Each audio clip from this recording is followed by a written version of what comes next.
이 말씀을 듣는 하나님 나라의 거룩한 백성들 가운데 만왕의 왕이신 하나님께서 부어주시는 은혜와 평강이 충만케 임하시기를 축복합니다. 아멘. 말씀 보겠습니다. 마가복음 4장입니다. 4장 1절입니다. 예수께서 다시 바닷가에서 가르치시니, 이제 우리가 이 본문이 익숙하죠. 예수님 도시에 오셨다가 다시 바닷가로 가셨다가 그것을 가르치시고 또 산으로 올라가서 한적하게 기도하시는 예수님의 그런 사역의 패턴을 볼 수가 있습니다. 큰 무리가 모여들거늘 예수께서 바다에 떠있는 배에 올라 앉으시고 온 무리는 바닷가의 육지에 있더라, 이렇게 되어 있습니다. 예수님이 가르치시는 그러한 모습에 이렇게 그려지고 있죠. 2절에 예수께서 여러 가지 비유로 가르치셨다라고 말씀하시며 그 가르치셨던 비유 중에 하나가 나타납니다.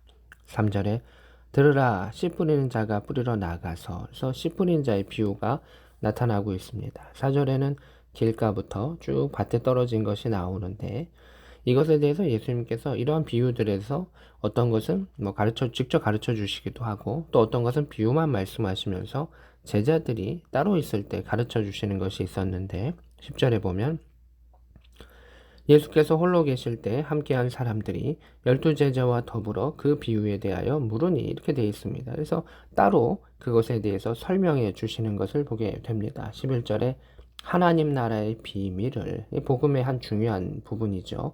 너희에게는 주었으나 외인에게는 모든 것을 비유로 하나니, 이렇게 되어 있습니다. 12절에 보기는 보아도 알지 못하며 듣기는 들어도 깨닫지 못하여 돌이켜 죄 사함을 얻지 못하게 하려 함이라, 이렇게 되어 있습니다. 이 말씀만 보면 무섭게 느껴질 수도 있고 왜 이러실까라는 생각이 들 수도 있죠.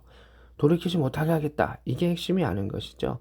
예수님께서 주시는 말씀, 하나님께 주시는 말씀은 하나님의 주권이 있습니다. 그래서 하나님께서 그것을 허락하실 때만이 우리가 깨달을 수 있는 것이 있습니다. 그리고 그 허락하신 것을 우리가 받아들일 때 또한 역사하심이 있는 것이죠. 그래서 먼저 주시는 하나님의 선 역사, 그것에 순종하고 받아들이는 사람들의 믿음의 고백이 같이 갈 때 그것이 열매 맺는다라고 하는 것을 보게 됩니다. 예수님께서 이제 비유로 이야기하십니다. 15절에 길가에 뿌려졌다는 것은 그들에게 뿌려진 말씀을 빼앗는 것이요, 사단이 와서 빼앗는 것이다 라고 말하고 있습니다. 말씀을 들었을 때 그것이 뿌리 내리지 못하도록 사단은 빼앗아 버린다는 것입니다. 복음을 우리가 그것을 잘 받아들이고 간직하는 것이 얼마나 중요한가라고 하는 것을 보게 되고, 악한 영은 그것이 열매 맺지 못하도록 그렇게 여러 가지 역사를 한다라고 하는 것을 보게 됩니다. 16절입니다. 돌밭에 뿌려졌다는 것은 말씀을 들을 때 즉시 기쁨으로 받는, 즉시 기쁨으로 받는다는 겁니다. 여기까지는 차이가 없습니다.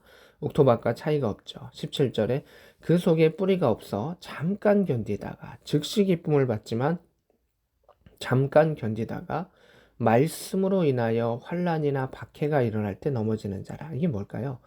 말씀을 받으면 기쁨도 있지만 환난과 박해, 견딤의 시간이, 기도의 시간이, 연단의 시간이 반드시 있다라고 하는 것입니다.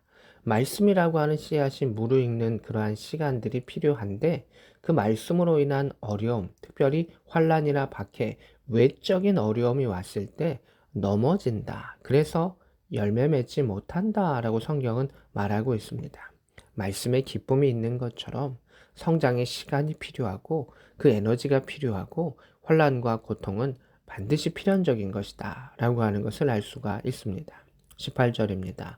가시떨기에 뿌려진 자는 말씀을 듣기는 하되, 이렇게 되어 있습니다. 말씀을 들어가지고 그것 좀 잘하기는 하지만 19절에 보면 세상의 염려와 재물의 유혹과 기타 욕심이, 이 앞에 있는 환난과 박해와의 차이는 뭐냐면, 환난과 박해는 약간 외적인 느낌을 주는 것이죠. 영적인 것인데 외부로부터 주는 것이지만, 이 19절에서 얘기하고 있는 염려와 유혹과 욕심이라고 하는 것은 자신의 내부 안에 생기는 것이죠. 자신이 염려하는 것이고, 자신이 유혹에 빠지는 것이고, 자신이 욕심이 있는 것이죠. 그 일들이 들어와서 이렇게 되어 있습니다. 내 영혼에, 내 마음에 들어와서 말씀과 함께 엉키죠. 그래서 말씀을 막아서 결실하지 못하게 한다. 씨앗이 결실을 맺기 위해서는 많은 에너지가 필요하죠. 근데 염려와 유혹과 욕심에 의해서 그 에너지가 온전히 전해지지 못합니다. 세상의 염려 가운데 말씀의 결실을 맺지 못하는 것이죠. 결국은 그것이 자라지만 줄기만 있고 열매를 맺지 못하는 그런 안타까운 상황을 보여주게 됩니다. 20절입니다. 좋은 땅에 뿌려졌다는 것은 곧 말씀을 듣고 받아 30배, 60배, 100배의 결실을 한 자다. 이렇게 되어 있습니다. 여기서 말하고 있는 포인트는 무엇일까요?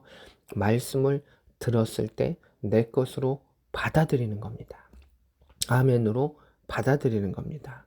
그래서 이것을 뺏기지 않냐고 받아들이고, 여기 앞에 나왔던 받들에 대한 것들을 정반대로 하는 것이죠. 받는다라고 하는 것은 말씀을 빼앗기지 않는다는 것입니다. 당연히 기쁨으로 받는 것입니다. 환난과 박해 가운데 넘어지지 아니하고 올곧게 나아가는 것입니다.